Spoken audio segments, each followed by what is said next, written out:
Over the years, Cyberpunk has gained a poor reputation for its crazy glitches, poor optimization, and heavy price tag. But one consistent thing that no one ever complains about is its story and gameplay. I'm going to tell you why I think Cyberpunk is literally the best story game I've ever played. It's fire. I'm going to say right now that if you have some time to kill and some spare bucks, you should go get Cyberpunk right now. It's on sale for like $30. And if not, I'm going to tell you why you should play it anyway. Cyberpunk has had a long road. This game has been through some shit. When Cyberpunk came out, my brother and I had pre-ordered it for the PlayStation and for my PC. And let me tell you, I was defending this game like Whole Lotta Red on release day. This game was messed up. When I first downloaded it, it was like 100 something gigabytes and it took 5 minutes to load in just to the loading screen. Now mind you, at the time, my computer had a 1660 Ti, so that thing was, I'm not gonna lie, it was kind of trash. And my brother had a PlayStation 4.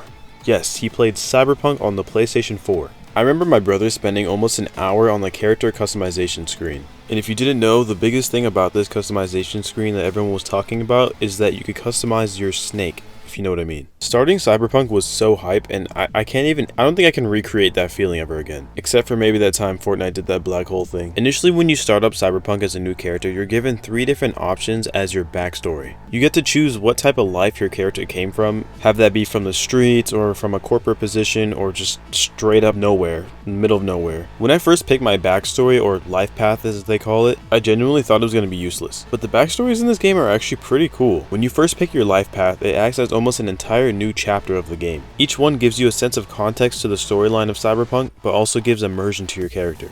I think the biggest thing about Cyberpunk is that this game feels like it's playing as you and not you're playing a character. Based on what life path you chose, it gives you different types of dialogue that helps feed into your character. Although a lot of story points of the game are linear, it still feels like you have a choice for a lot of things, and in the end, a lot of the choices do matter. Going back to immersion, the way they execute it in this game is insane. I want to start by saying Cyberpunk actually has no loading screens. The only loading screen you'll encounter in the game is when you're actually loading into the game. Besides that, everything is just played out as one shot. Whenever you're doing missions in the game, you have a choice to just kind of walk around. You don't have to actually follow the mission. You're not locked in. There's going to be some side missions where you follow a character or you're near a character who's evil, but you don't necessarily have to shoot them, but it still gives you the option to. The amount of freedom in this game is actually insane. You can basically do whatever you want, which means you can also fail missions. I really do want to avoid talking about the story for this game because I feel like just talking about it in general spoils it. Cyberpunk is one of those games where you'll play it and you'll probably regret it for not playing it earlier. With the 5 main endings of this game, it feels like each ending has its own perspective of the story, and also it just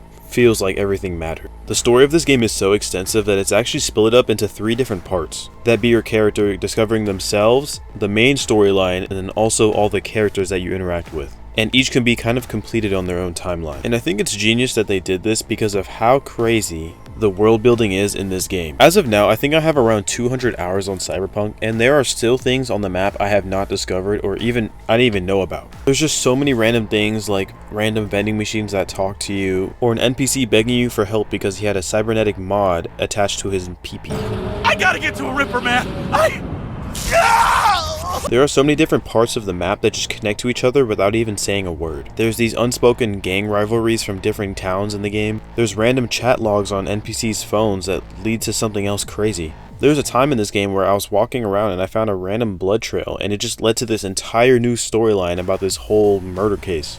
And I feel like it's the tiny stuff like that where it doesn't even tell you that it exists, but it's the fact that if you just look for it or you just explore, you'll find it. Cyberpunk is a game where you can really just go around and do whatever you want. You can just run around, killing people, or you can help people. You can just be chaotic, you can be like a cop. This game has been so thought out, and I can definitely see that after playing it. If you're still on the edge about buying this game, then I recommend watching the show Cyberpunk Edge Runners. This show won Best Anime of the Year, and it's perfect. I love this show. Again, it's one of those things where I can't really say anything about it, but it just makes sense if you watch it. I think the show takes place around 5 years before the events of Cyberpunk 2077, and it really does help introduce the viewer to the world of Cyberpunk. There are dozens of scenes in the show which are directly just screenshots from the game. You can go to the main characters' houses in the game of Cyberpunk after watching the show, which that on its own is just insane. I will say honestly though, Edge Runners is less chaotic than the game itself, which is saying a lot if you've seen the show. The Cyberpunk game is a good balance of relaxing, immersive, single-player gaming and just this crazy storyline that is just so messed up. And honestly, there's endless ways to play this game. There's so many different dialogue options, there's different ways to approach story missions, and the main character themselves just feels like a perfect chaotic neutral. You're not exactly playing as a good guy, but you're not exactly a bad guy either. Like I kind of mentioned earlier, what compares this game to, let's say Red Dead Redemption, you're not playing as a character. You can kind of play as yourself if you'd like. The way that the story flows and the way that different characters interact with you is just all based on your character. You can betray people if you want, you can just give them some extra help, you can do whatever you want. It's kind of just you. And the obvious elephant in the room is this game's aesthetic. This game looks great. Again, I know a lot of people got scared off when this game came out because of all of the optimization issues and all of the lag, but this game is honestly, it's so pretty. You can tell a lot of time was put into this game, and there's so many just random corners of Night City where you can just go to, and even that will be decorated. Every single corner you turn in the game just feels like a different portrait. This game is really just meant for screenshots. This game is awesome. All of the character designs in this game are very intricate. Every single interaction I've had with an NPC or character just felt kind of real. And speaking of character interactions, I realized that this game doesn't have any really cinematic interactions. Everything that happens to your character happens to you from your perspective. Nothing is really shown to you in a cutscene or from a locked point of view. Everything is just perfect. Now, I don't want to rant for too long, but let's just talk about the gameplay. Because Cyberpunk's gameplay is just so immersive and extensive and so versatile, I really don't even know where to start. I guess if you start from the heart, literally, we can talk about Cybernetics. Now, Cybernetics are this game's version of a skill tree. Well, not really, because there actually is a skill tree. But Cybernetics, think about it as just upgrades to your character's body. You can upgrade your limbs, your heart, your eyesight, everything. And it actually all does something. Cybernetics actually lets you change the way you fight, the way you run, jump, everything.